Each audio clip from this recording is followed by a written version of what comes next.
Yuna is enjoying some dango made by Mitsuko, while Uryu just stares at her, thinking, what the hell is your problem? Mitsuko then asks, so that thing about finding an heir wasn't a joke, huh? And questions if it's Uryu. She then mentions that she understands why both of them have been acting so weird, like they've been juicing in the bathroom when no one is looking. Yuna apologizes to Mitsuko for keeping it from her. Uryu then asks Yuna why she's eating dango during such an important discussion. Mitsuko sarcastically tells Uryu that he doesn't understand women, explaining that when women discuss something bitter, they need something sweet to balance it out. I can think of many other sweet things to balance her out. Uryu asks Yuna about her secret goals, leading to a flashback of a young Yuna and her mother. Yuna asks why the shrine has fewer festivals than in previous years, and her mother responds that her grandfather is getting old, making it harder for him to host more. Curious, Yuna asks how they can have more festivals. Her mother replies, maybe if you become the head priestess. She explains that the head priestess is the most important person at the shrine,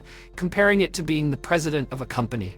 When she tells Yuna that her grandfather is the priest, Yuna passionately declares, that old man needs to hurry up and kick the bucket today, or I'll retire him myself if I have to. She says if she can get him to retire today, she could become the priestess tomorrow and have Coachella and Summerfest every day. Her mother looks at her and says, how cute and selfish. Yuna insists that the gods will be lonely without the festivals, and that she'll be able to eat all the sweets at the festival. Her mother then asks, is that what you're really after? The scene shifts back to Mitsuko talking to Yuna. She asks if that's truly her dream. Yuna explains that the Amagami shrine doesn't have enough staff, and if she doesn't do something, it will disappear. She mentions that she and her sister are training to be shrine maidens and that they have tons of ideas to bring the shrine back to life. She's confident she can make it happen. Yuna then feels embarrassed about sharing all of this with Uryu. He reassures her, saying there's nothing to be ashamed of. He admits he expected a surprise, but her dream is exactly what he would expect from her. Yuna tells him he doesn't know how hard it is to become a head priestess. She explains that the Shinto society has been patriarchal for centuries, and a lot of those traditions still exist. Many people oppose women taking over, which is why it's common to adopt men, like Uryu, to become heirs. She reminds him that he already promised to take over the shrine for them. She continues, saying that the only realistic option was to let him take over, which is why she gave up. She had already planned to burn the book and return it to the heavens. Uryu then thinks that's why she's been trying to find a new future. Mitsuko finally understands. That's why you couldn't tell me about finding an heir. Yuna admits, I couldn't tell you that I had given up on my dreams because you're working so hard on yours. I thought if I told you, you wouldn't like me anymore. Mitsuko hugs her. That's not fair, she says. You should have more faith in your friend. She then asks Yuna if that's truly what she wants. Uryu tells Yuna to give up if that's what she really wants. Then his expression hardens. I've heard enough of your crap. If you think you're not good enough, just say so. Both Yuna and Mitsuko are shocked.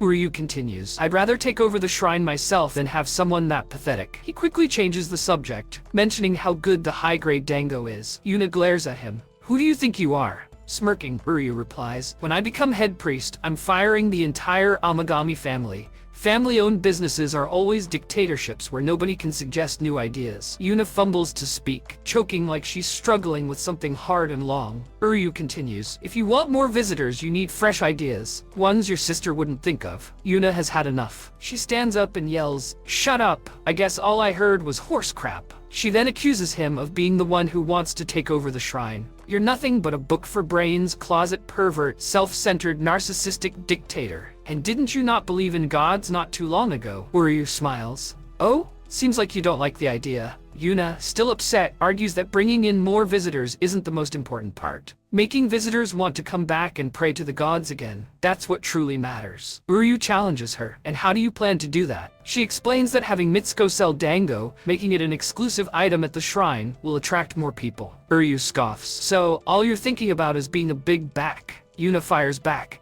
It's way more of a dictatorship if only one person makes the decisions. Uryu goes deep into thought. Finally, I got my answer. Ever since you lost your mom, you've been scared, haven't you? He recalls a flashback of Yuna hiding while he and Mitsuko searched for her. The kinder I try to be to her, the more she hides in the shadows. When they finally found her, he reached out his hand. Back in the present, he thinks, the solution is to pick a head-on fight with her. That's the only way to bring out her hidden side. He then acknowledges, I am a self-proclaimed, self-centered narcissist, and only I can bring that side of her out. He tells Yuna, nothing you've said is an actual plan. Yuna, dead set on her vision, shows Uryu her book. Mitsuko will sell Dango, they'll adopt a shrine mascot cat, Yae will create merchandise, and Asahi will be the face of the shrine. This way, both the visitors and the gods will be happy. Yuna tells Uryu, you're not worthy of the shrine. I will be the head priestess of the Amagami shrine. Uryu smirks. Go ahead and try. Then, he adds, oh, and you'll never become a forensic scientist. Yuna blushes in embarrassment. He saw that in her book. The two start bickering over Mitsuko's dango. The next scene shifts to the school festival, where Mitsuko warns Uryu that he'd better be careful before someone steals Yuna away.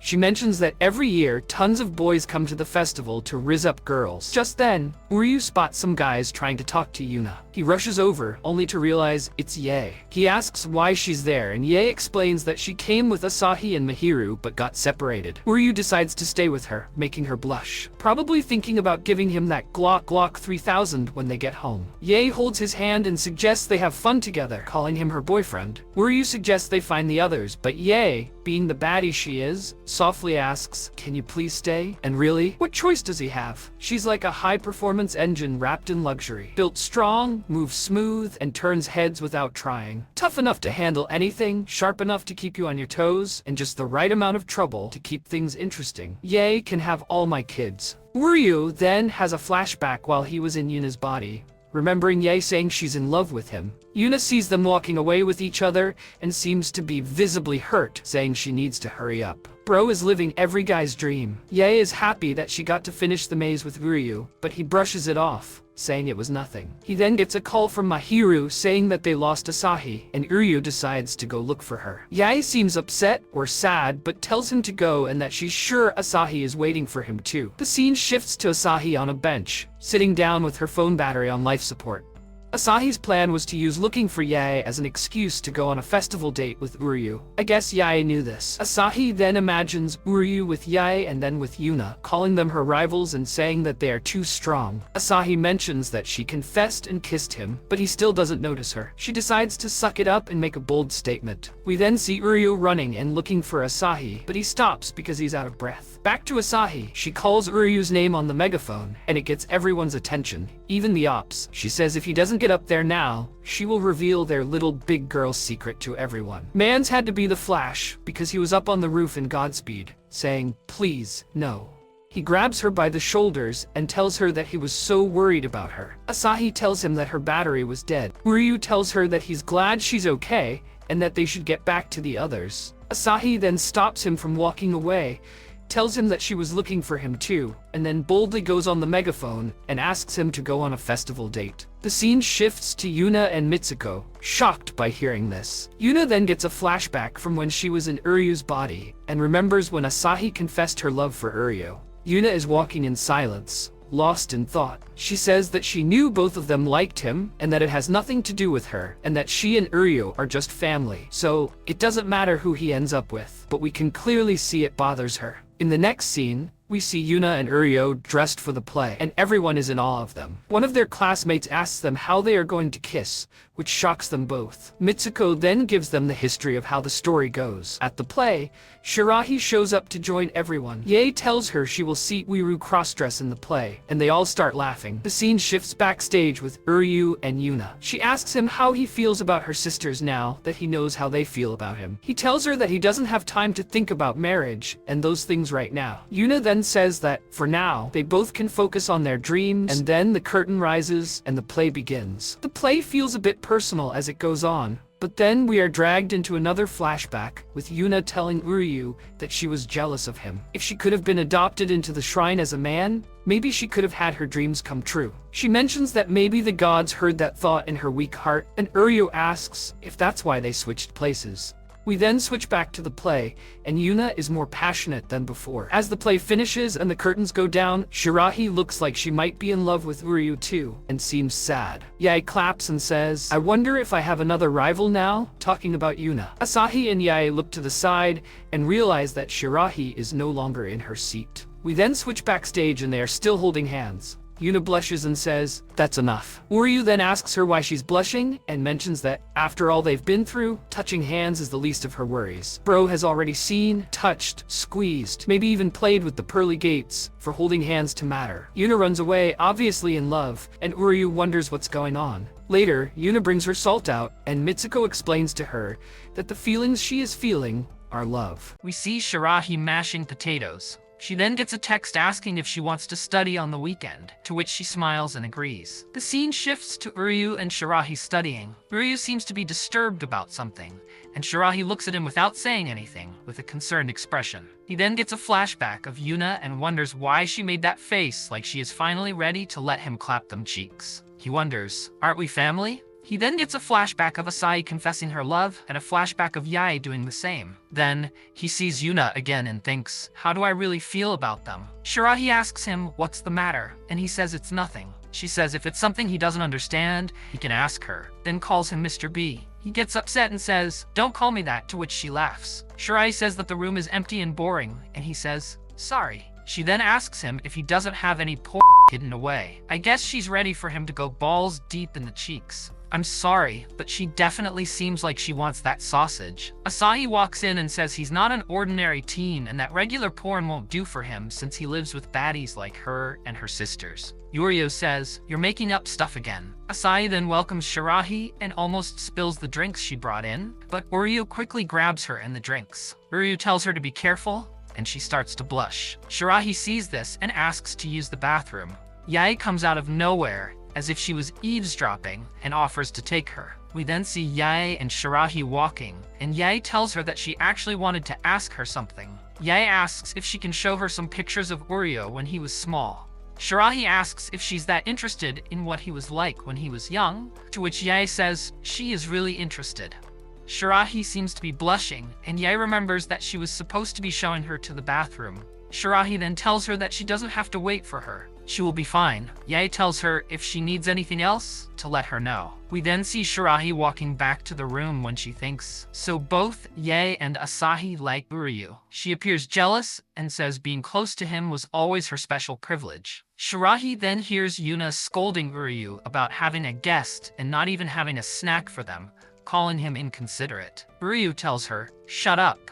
He mentions it's Shirahi and that he doesn't have to be formal. Yuna says that he needs to be formal with friends too, and that he is a rude and inconsiderate man who needs to show gratitude for all they do because he cares about them. They both stare at each other, and Uryu realizes she is red as a chili pepper. He then touches her head to check if she's having another fever. Yuna, blushing, denies it and claims it's because she just came out of the shower, to which Uryu asks, why are you taking a shower in the afternoon? Yae and Asahi whisper to themselves, calling him a playboy and saying he always tries to get perverted with them every chance he gets. He wonders why they are still there. Then, Yae tells Yuna, don't try to have fun all by yourself just because the playboy doesn't mind. Both Asahi and Yae call her disgusting, while Shirahi is just eavesdropping on the entire conversation. The scene shifts to Uryu and Shirahi, and he apologizes for her not being able to study. She tells him it was fine and that she had a good time. She starts to blush and asks him if he would like to come over for dinner. He agrees and mentions he already prepared dinner for the girls. They both hear Asahi screaming, and inside sounds like a hurricane. He then tells her that he doesn't think it's safe to leave them after all, and that he will take a rain check. Shirahi is visibly hurt by this, but Uryu tells her that he's confident in her getting by without him, then tells her to take care on her way home. She tells him bye, and calls him Mr. B again. He smiles and says bye. The scene shifts to Shirahi sitting at the table at home alone, hurt for getting her hopes up. She says that maybe it would have been better if she never met him. She then starts to cry and has flashbacks, wondering where the Uryu she knew went. She cries even more, claiming her place by his side is gone, but she still wants to see him. The scene shifts to Uryu and the girls having dinner, talking about another shrine. They mention that at the shrine, it's believed that the gods grant wishes, and they mention that someone asked for a boyfriend and ended up dating. Yae lights up like she just heard God himself speak to her. She suggests that they should go, and Uryu says he knew she would have said that. We then see Uryu gasping for breath, wondering why all shrines have to be so deep in the mountains. They all call him a wimp and tell him to hang in there. Asahi mentions it's odd that he wanted to come, and he responds that he's curious about something. He then has a flashback of the masked god and asks the girls what they are going to wish for. Yuna imagines eating dongos and being the head priestess surrounded by cats. Asahi imagines winning the Japan Marathon and Uryu supporting her, saying that she is the girl he loves. After the imagination, she begins to grin uncontrollably. Ya imagines Uryu dancing, then giving her some flowers and asking her to marry him. Same as Asahi, she begins to grin uncontrollably. They all reach a rundown shrine and wonder if this is the place. They all look disappointed, but get startled by a crow. Suddenly, Uryu notices something, and Asahi mentions maybe it's Kurogami. Yuna says, if that's the case, we're safe. Uryu questions it. Are we really? Yae suggests they go and make their wish. Asahi asks Uryu if he's going to wish to go to school. He tells her he will accomplish that on his own, and even if he inherits the shrine, his dream hasn't changed. Shirahi seems to be doing a lot of eavesdropping, as she is nearby hearing everything. Uryu claims that it's not the gods or anybody else that grants wishes. They all agree and call him stubborn, but agree to pray either way. They all have a moment and decide they will forge the connection between them all by themselves. They all notice something supernatural, and we then see Shirahi crying her eyes out, praying for a wish. As Uryu and the girls are talking about dinner,